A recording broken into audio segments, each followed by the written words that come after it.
You see, I think one of the biggest problems we have with family visiting is the often unasked question, is it really worth the time and effort? Because it takes a lot of time and a lot of effort. Is it really worth it? Are we really learning anything profitable? Monsma wrote that family visiting was one of the denominational strongholds that we have. And I'm inclined to think this is right. In that it does precisely what I was talking about in the last hour of really connecting the elders with the people. It helps the elders experience that they're not just members of a board of trustees that oversee what's going on. It really helps the members to realize that they have to give account and that elders are concerned for them. I remember once in a sermon, I don't think I'd planned to say it, it just sort of came to me as I was preaching, and I was talking about how sometimes,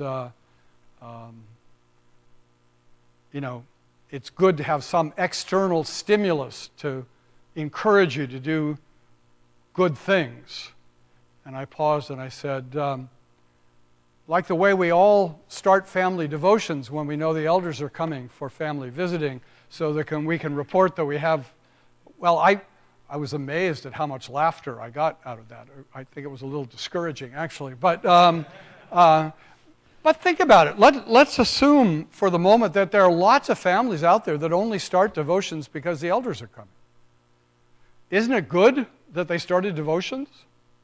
Isn't there at least a chance they'll keep on doing it a little while after the elders leave?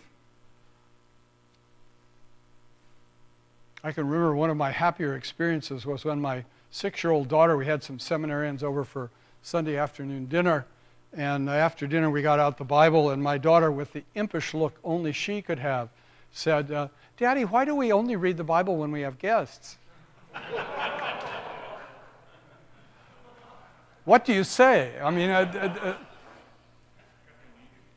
pardon me? Yeah, right, yeah, they need it, yeah. We didn't only read when there were guests. You see, this is exactly what family visiting is intended to do. It's intended to get the family doing a little thinking about how it's doing spiritually, both before the elders arrive and when they're there. And to try to encourage them to put their house in order. We can all get kind of sloppy if there's no accountability. That's why almost all athletes who are really becoming distinguished athletes have coaches. You don't do it just on your own. You have encouragement, you have direction, you have help, and that's what our family visiting was intended to do, and I think is still worth the time and effort to do. I do think it is one of the strongholds in the sense of being an institution builder.